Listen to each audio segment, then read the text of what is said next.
কিস্তি যদি দামি কোন বাহার সফর আমি কাজ, কিস্তি যদি দামি কোন বাহার সফর আমি কাজ, বাহার সফর বড়ি দূর দরিয়ায় বেকিনারাস। কিস্তি অর্থাৎ নৌকাকে নতুন করে সাজিয়ে নাও, মজবুত করে নাও। যে সফর আপনি দিছেন নৌকার উপর উঠে, এটা কঠিন সফর, দরিয়ার সফর, বহু গভীর দরিয়া। নৌকা নষ্ট হয়ে যাওয়ার সম্ভাবনা, ইমান নষ্ট হয়ে যাওয়ার সম্ভাবনা, বুঝতে আসেনি? ইমানটা নষ্ট হয়ে যাবে তিনটা জিনিস না থাকবে। একটা হলো ইমানের শুকর। ইমানের শুকর যদি না থাকে তাহলে আমাদের বেঈমানে মারা যাওয়ার সম্ভাবনা এক। তো আমরা কোনো ইমানের শুকর আদায় করিনি। এই জন্য আল্লাহ পাকের পেয়ারা হাবিব হযরত মুহাম্মদ মুস্তাফা সাল্লাল্লাহু আলাইহি ওয়াসাল্লাম আমাদেরকে শিখিয়ে দিছে, খাওয়ার পরে দোয়া করবেন যে ওইখানে ইমানের শুকর লাগাই দিছে। আলহামদুলিল্লাহিল্লাযী আত'ইম মান আত'আমানি ওয়াসকি মান সাকানি ওয়া জাআলানি মিনাল মুসলিম। প্রতিদিন এটা স্মরণ করবেন, আল্লাহ ওই আল্লাহর শুকর যে আল্লাহ আমাদেরকে পানি খাওয়াইছে, যে আল্লাহ আমাদেরকে খানা খিলাইছে, যে আল্লাহ আমাদেরকে মুসলমান বানাইছে। মনে থাকবে শুকর আদায় করা। দুই, ইমানের পাহারাদারি করতে হবে। ইমানের পাহারাদারি করতে হবে, ইমানকে চেক করতে হবে। এই ইসলাহি জোর মানে আমাদের ইমানকে চেক করা, মেশিনে ঢুকাই দেওয়া। আমাদের ইমান এখন স্পট আসছে, কি ক্যান্সার লাগছে, এটার নাম হলো ইসলাহি। বুঝা আসে নেই? আমাদের ইমানকে চেক করতে হবে, থার্মোমিটার দিয়ে চাইতে হবে। যেমন শরীর, মানুষের শরীরকে আগাগোড়া ফুল চেক করা হয়, অন্য কোনো রোগ আসছে কিনা। তো আমাদের ইমানকে চেক করতে হবে। এই চেক করার নাম হলো ইসলাহি। আমার কথা বুঝা আসছে? দুই। তিন নম্বর হলো আমার দ্বারা, মুসলমানের দ্বারা যেমন কোনো মানুষ, কোনো প্রাণী কষ্ট না হয়, কোনো প্রাণী যেন কষ্ট না, শুধু মানুষ না, মুসলমান না, মা বাপ না, ওস্তাদ মুর্শিদ না। কারণ বায়ত মুরিদ ইসলাহের মেন মেরুদণ্ড হলো মানুষের খেদমত করা, বজুজ খেদমতে খলকে, তরিকত বজুজ খেদমতে খলকে। আমার দ্বারা যেন কোনো মানুষ হতা পাত্তা ব্যবহার চলা ফিরে কোনো প্রকার চায়, আমার বিবি হোক, মা হোক, বাপ হোক, ভাই হোক, হ্যাঁ, কাফের হোক, মুসলমান হোক, এমনকি কোনো জানমারকেও কষ্ট দেওয়া শরীয়তের অনুমতি নেই। মানুষের যেমন বদদোয়ার দোয়া আছে, বিভিন্ন প্রকারের জানোয়ারও দোয়া বদদোয়া আছে। সেই জন্য তিন কিসিমের জানোয়ারকে আপনি কষ্ট দিতে পারবেন, মারতে পারবেন। এক কিসিমের জানোয়ার হলো যে জানোয়ার আপনার শরীরে আঘাত করবে, যেমন সাপ, বিচ্ছু, বাঘ, ভাল্লুক। দ্বিতীয় কিসিম হলো যেই জানোয়ার আপনার মালের উপর আঘাত করবে, ইঁদুর, কাঠবিড়াল ইত্যাদি ইত্যাদি। তিন প্রকারের জানোয়ার হলো যেই জানোয়ার আপনাকে আল্লাহ তাআলা খাবার অনুমতি দিছে, গরু, ছাগল, হাঁস, মুরগি। সাধারণ রোগ সাধারণ চিকিৎসার কারণে ঠিক হয়ে যায়। আরেকটা হলো মারাত্মক রোগ, ওইটার জন্য স্পেশাল টিম বসতে হয়। তো ইসলাহি জোরের অর্থ হলো মারাত্মক রোগকে চিহ্নিত করে তার চিকিৎসা করার যে নাম হয় তাকে ইসলাহি জোড় হয়, ইসলাহি মাহফিল বলা হয়। ইসলাহি মাহফিল মানে এমনি সব মাহফিল তো ইসলাহি মাহফিল, সব ওয়াজ মাহফিল ইসলাহি মাহফিল না। কিন্তু শরীরে যেমন সাধারণ রোগের জন্য সাধারণ চিকিৎসা হয়ে যায়, রুহানি রোগের মধ্যে সাধারণ রোগের জন্য সাধারণ চিকিৎসা ওয়াজ মাহফিলের দ্বারা হয়ে যায়। ইসলাহি মাহফিল মানে মারাত্মক রোগীদের মারাত্মক চিকিৎসার নাম হলো ইসলাহি যোগ। আমরা এটা মনে করলে হবে না, আমরা হলো স্পেশাল মানুষ, সেই জন্য আমাদেরকে স্পেশাল বাকে ডাকা গেছে। স্পেশাল মানুষ যেই ন, স্পেশাল রোগী যেই, আমরা মারাত্মক মারাত্মক রোগী যেই, এই জন্য আমাদেরকে স্পেশালভাবে ডাকা গেছে মারাত্মক রোগের চিকিৎসা করার জন্য। তো এই রোগের চিকিৎসা আসলে এগুলো তো এমনি হয় না, এগুলোর জন্য খুব মেহনত করতে হয়। দুনিয়াটা হলো মেহনতের জায়গা, কবরটা হলো আরামের জায়গা, জান্নাতটা হলো আনন্দ ভোগ করার জায়গা। দুনিয়াটা হলো মেহনতের জায়গা, কবরটা হলো আরামের জায়গা, জান্নাত হলো আল্লাহকে দেখার জায়গা এবং মন মতে আনন্দ ফুর্তি করার জায়গা।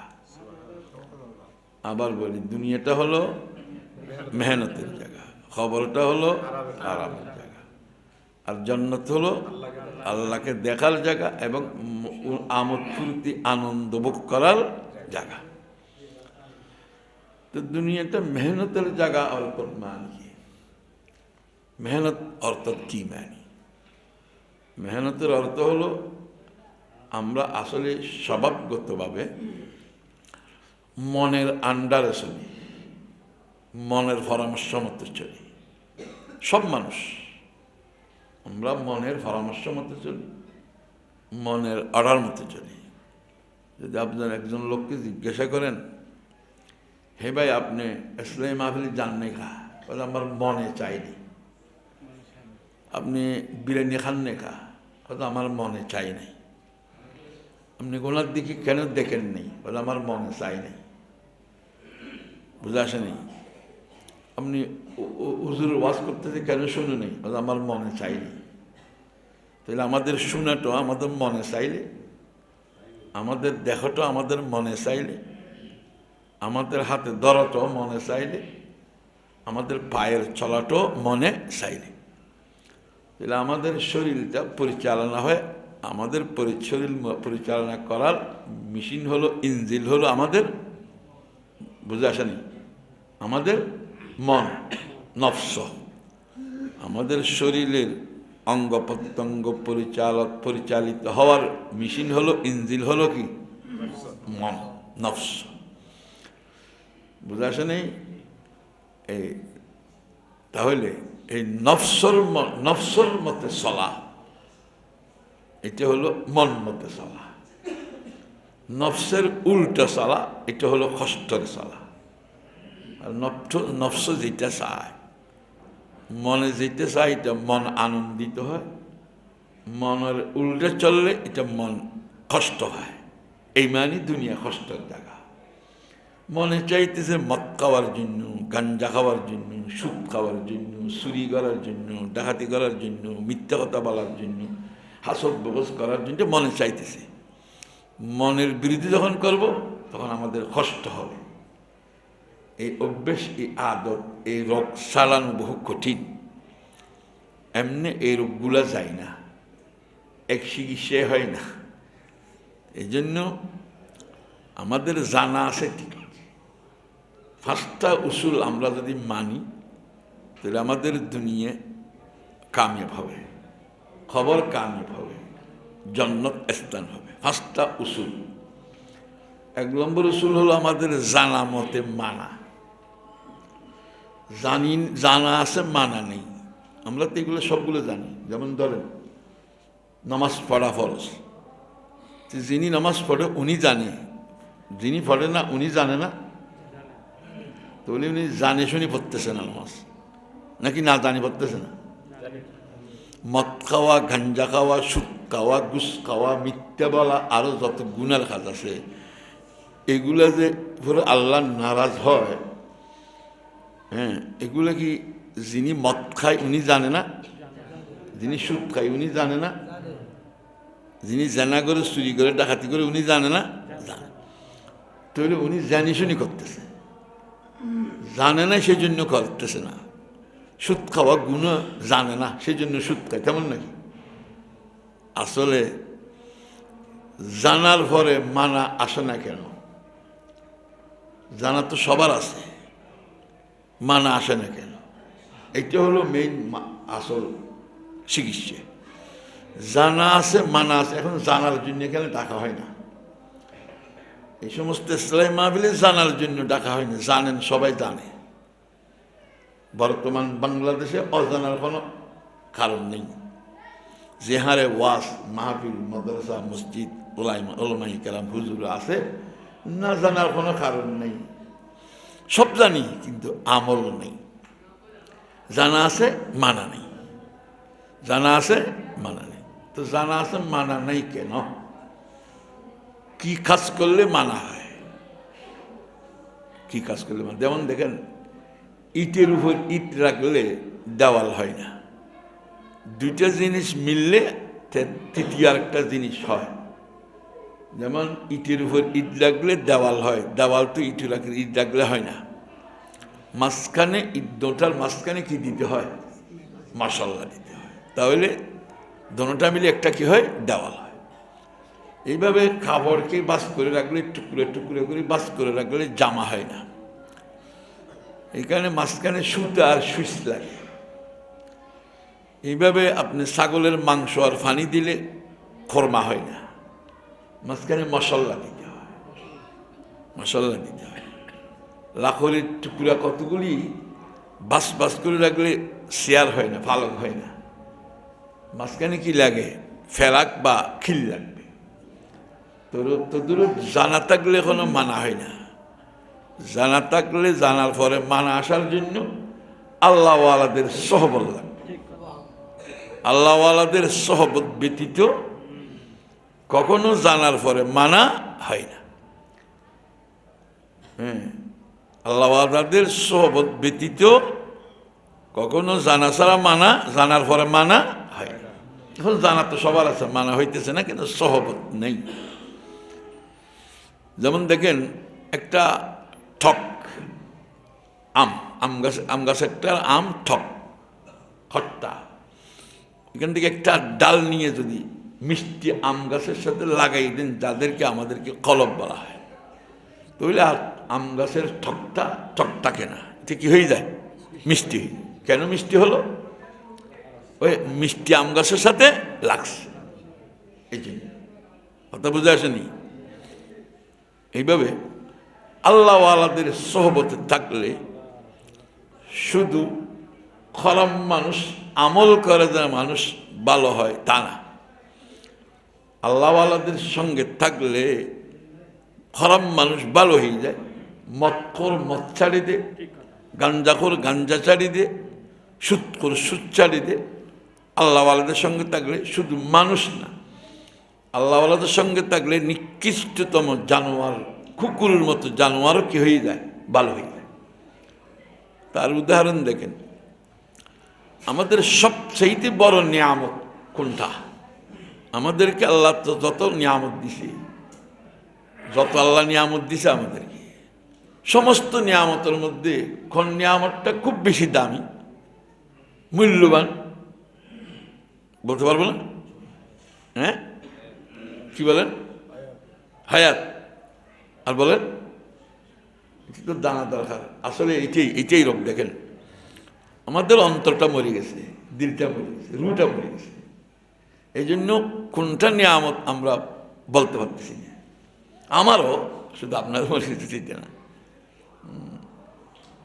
কোন নিয়ামতটা সবচেয়ে বড়, এটা তো আমাদের জানাটা অবশ্যই ফরজ ছিল। সবচেয়ে বড় নিয়ামত হলো ইমানের দৌলত। ইমান হলো সবচেয়ে বড় নিয়ামত।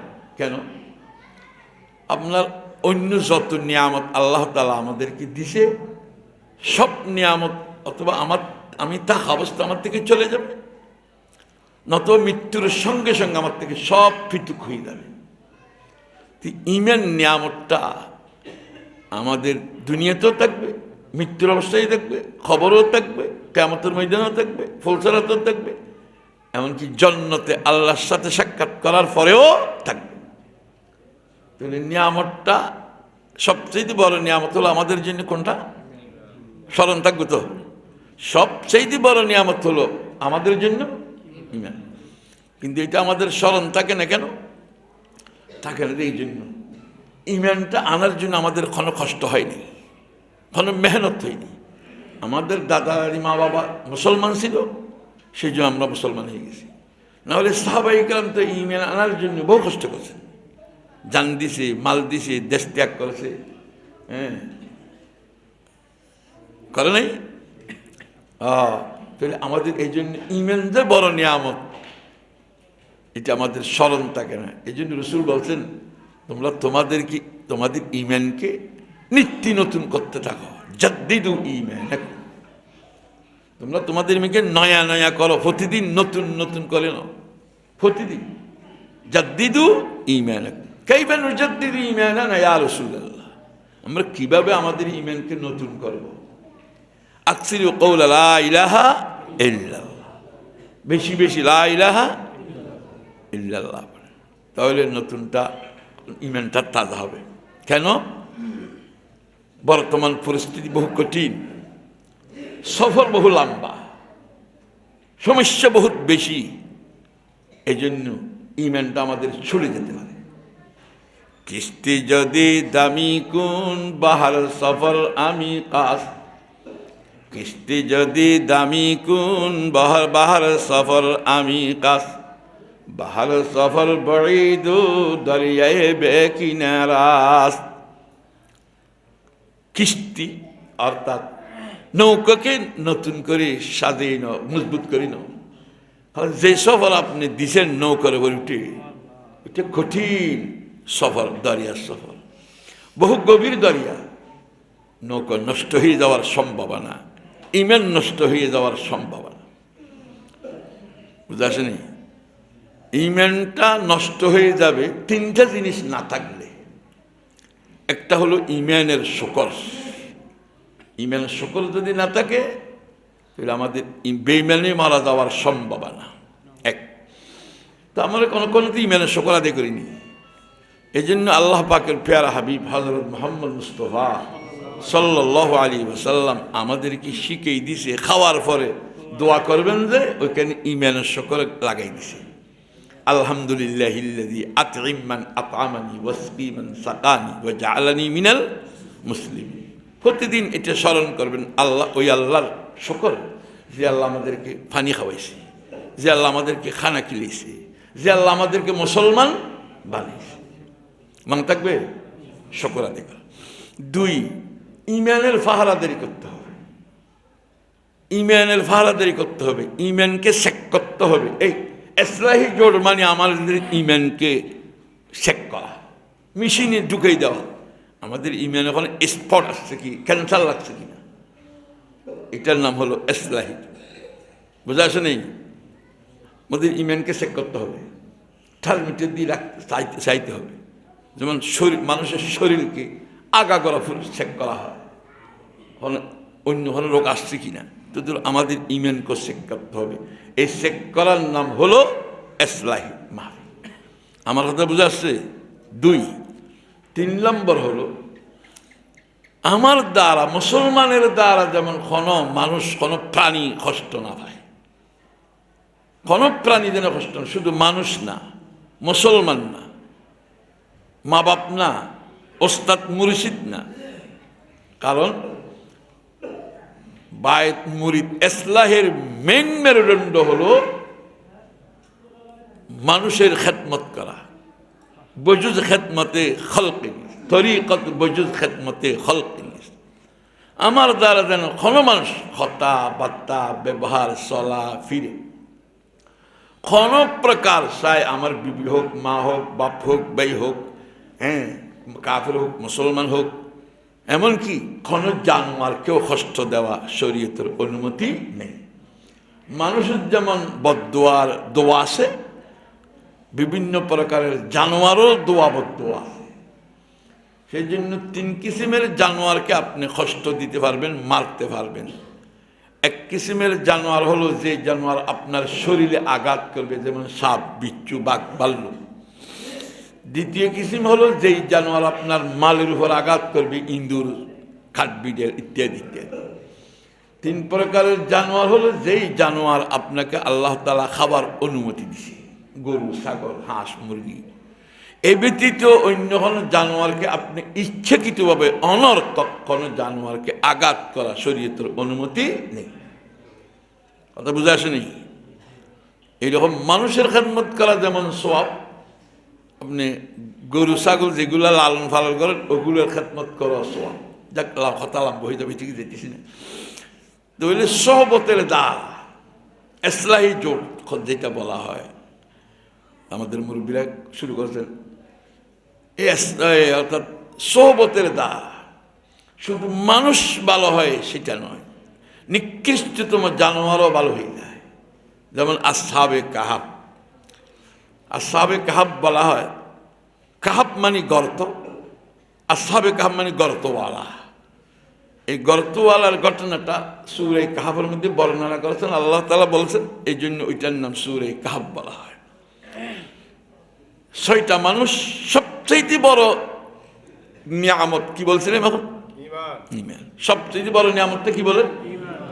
ওই ঈমানকে রক্ষা করার জন্য, ঈমানকে রক্ষা করার জন্য 6টা মানুষ দিকিয়ানুস জালেম বাদশার বয়ে ঈমানকে রক্ষা করার জন্য 350 বছর এক গর্তের মধ্যে ঘুমন্ত অবস্থায় ছিলেন। ওইদেরকে বলা হয় আসহাবে কাহাব।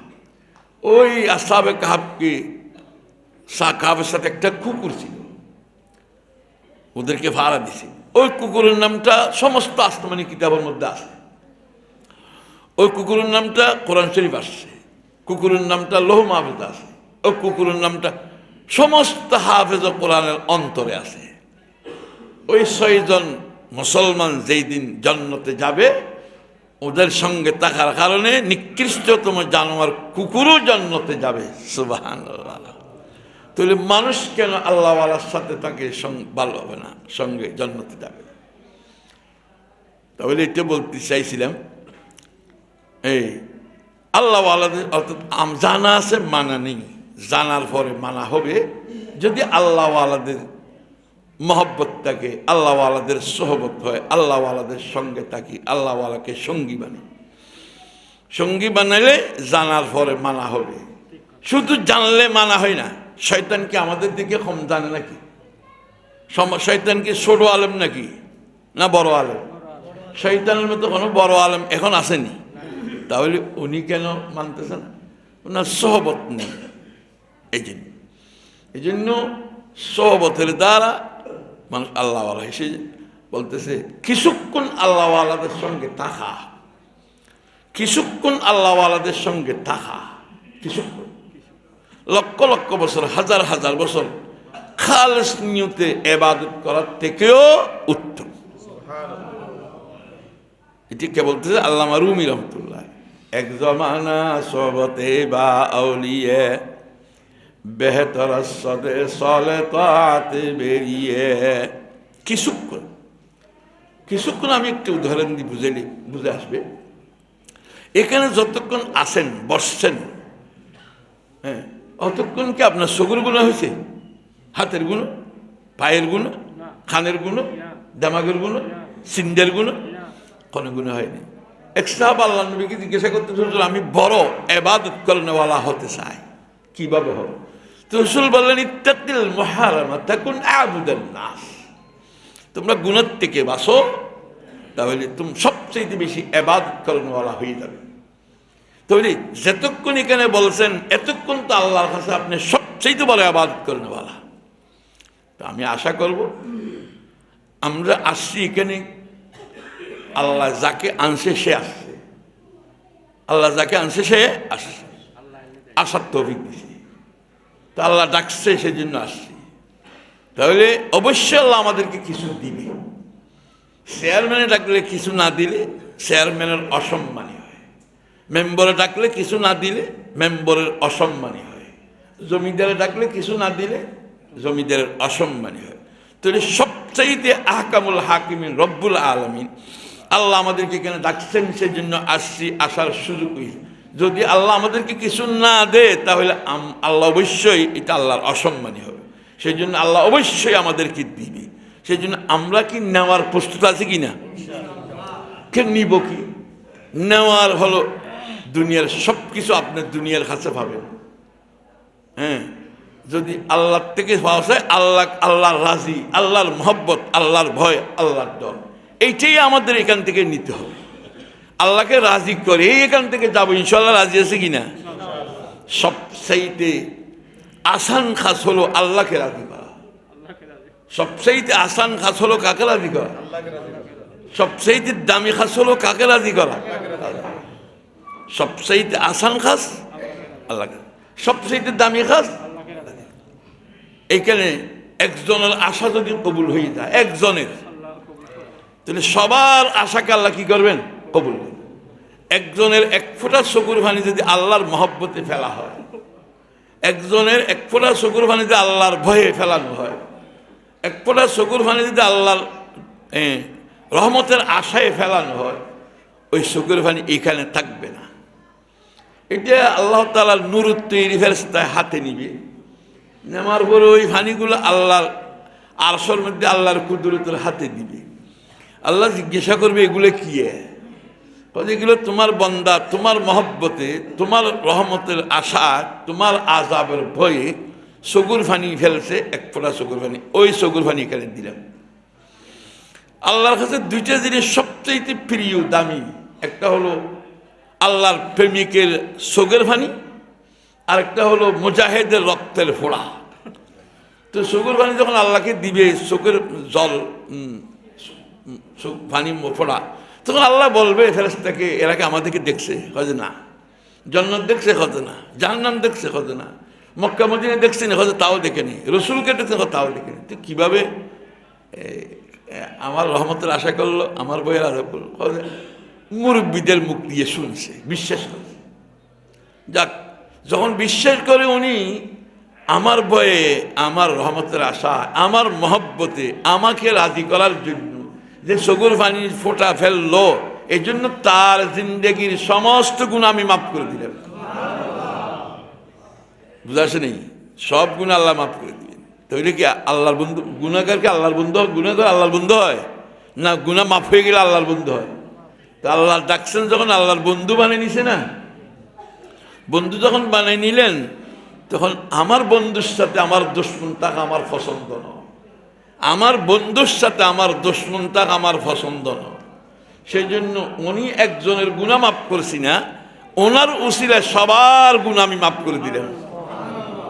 তারপরে বলতেছে, দেখো, দুনিয়ার পানি দিয়ে মানুষের শরীর, কাপড়, জায়গা পরিষ্কার করা হয়, আর এই চকুর পানির ফোঁটা দিয়ে আমি আমার জায়গা, আমি আল্লাহর জায়গা, মানুষের কলব অন্তরকে পরিষ্কার করে দেব।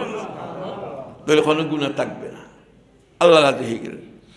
দুনিয়ার পানি দিয়ে দুনিয়ার বাগান করা হয়, আর আমার এই চকুর, আমার বন্দার এই চকুর পানি দিয়ে আমি তার জন্য ফল ফ্রুটের বাগান জান্নাতে করব, আমলের বাগান, জিকিরের বাগান, ওই মানুষের অন্তরে কলবে করব। সুবহানাল্লাহ। দুনিয়ার পানি দিয়ে দুনিয়ার আগুন নিভেই দেওয়া হয়, ওই চকুর পানির ফোঁটা দিয়ে আমি তার থেকে 1000 গুণ কঠিন জাহান্নামের আগুন নিভেই দেওয়া হবে। সুবহানাল্লাহ।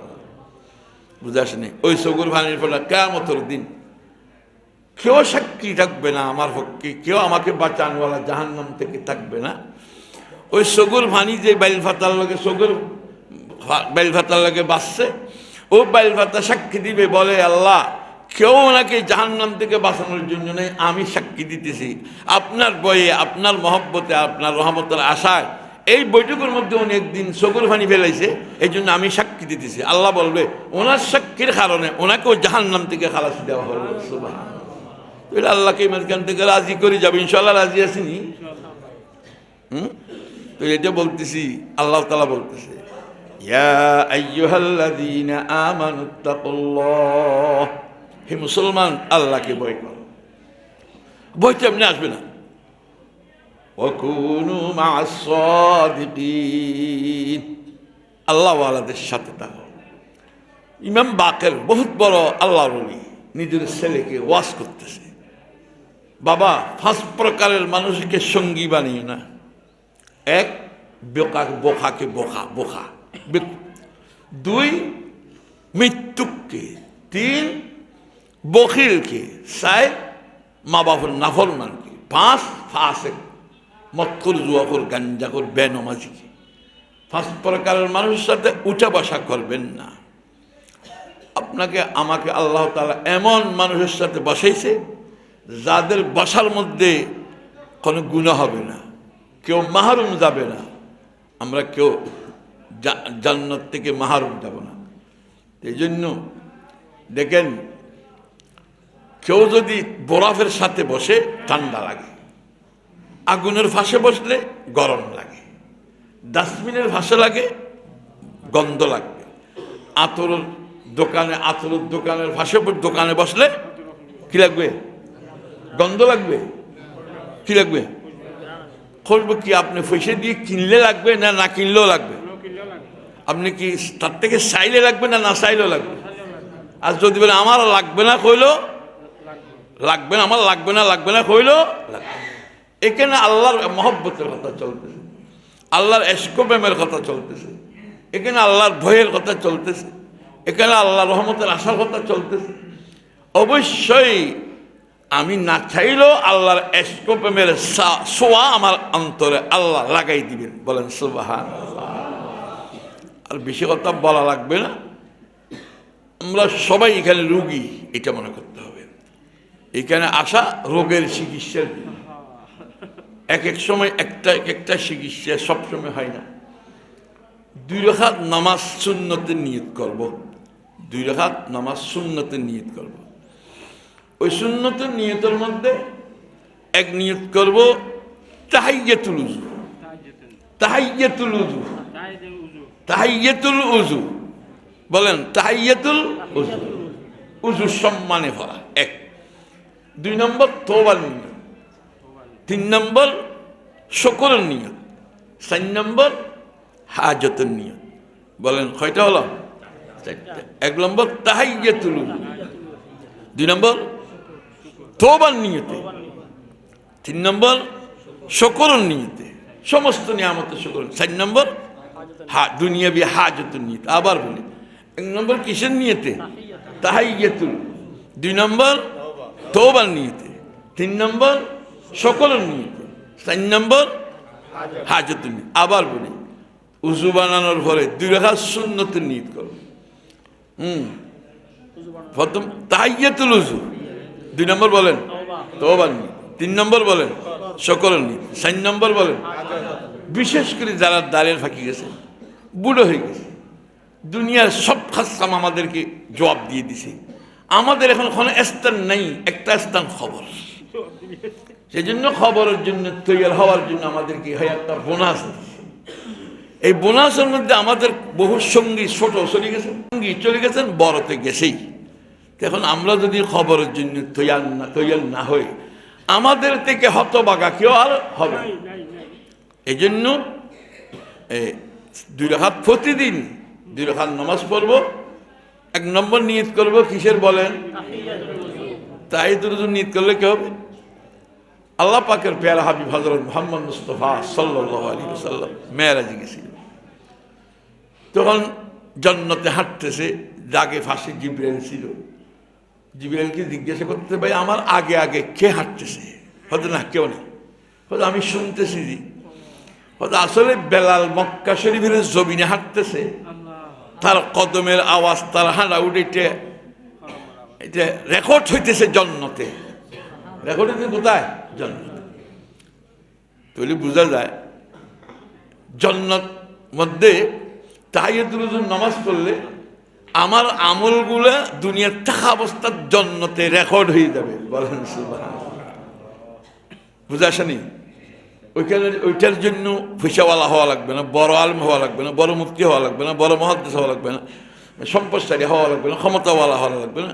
যে কোনো মানুষ, খালা হোক, সুন্দর হোক, আসুন্দর হোক, ছোট হোক, বড় হোক, বয়স হোক, মেয়ে হোক, পুরুষ হোক, আমার সাথে আল্লাহর সাথে আমার অন্তরের সাথে কত দূর সম্পর্ক। দুনিয়া তো বহু কিছুকে, বহু কাহকে আপন বানাই চাইছে, আমার কোনো লাভ হয়েছে? বহু কিছুকে আমি আপন বানাই চাইছি, কোনো লাভ হয়েছে? এখন কাকে আপন বানাবো? আল্লাহ। सबको अपना करके देख, रब को अपना करके देख, सबको अपना करके देखा, रब को अपना करके देख, कौन किसका काम आया, कौन किसका है बना। सबको अपना करके देखा, रब को अपना करके देख, कौन किसका काम आया, कौन किसका है बना। बहुत জিনিসকে আপন বানাই চাইছে, এখন কাকে আপন বানান? সবগুলো ছাড়েন লা ইলাহা ইল্লাল্লাহ। এখন দেখবেন লাভ কি হয়। তৈরি বেলাল হাফসির আমল যদি জান্নাতে রেকর্ড হয়ে যায়, আমি পড়লে হবে না? তৈরি আখিরাতের ফয়সালা হয়ে গেল। এখন তওবা করবেন, খবরের ফয়সালা হয়ে যাবে। শুকর করবেন, জান্নাতের ফয়সালা হয়ে যাবে। হাজত নিয়ত করবেন, দুনিয়ার ফয়সালা হয়ে যাবে ইনশাআল্লাহ। আমাদের যে নানহুজুরের নাতি আপনারা সবাই চিনেন, আমাদের নানহুজুর সাহেবজাদা, উনি ওনার ছেলে মালা আনস সাহ, যাদের সাথে ওনার সাথে সম্পর্ক আছে, সম্পর্ক রাখবেন, যোগাযোগ রাখবেন। নিজেকে ইসলাহ করার জন্য ফিকির করবেন। আসলে হলো আমাদের দিলকে ইসলাহ করা, এটি। এই জন্য আমি আর বললাম না, আমাকে যারা শুনছেন তাদেরকে সবাইকে, এটা মানি এটা নয় আমি যে খুব ইসলাহ হয়ে গেছি, আমার কোনো রোগ নেই সেটা নয়। ডাক্তারের কাছেও রোগ থাকে, ডাক্তারখানে সব রুগী ছাড়া নয়। এই জন্য সবার জন্য দোয়া করবেন যেন এখানে এই ইসলাহী জোটটা সবসময় হয়, সবার ইসলাহর সবাব হয়। আল্লাহ তাআলা সবাইকে বুঝার আমল করার তৌফিক দান করুন।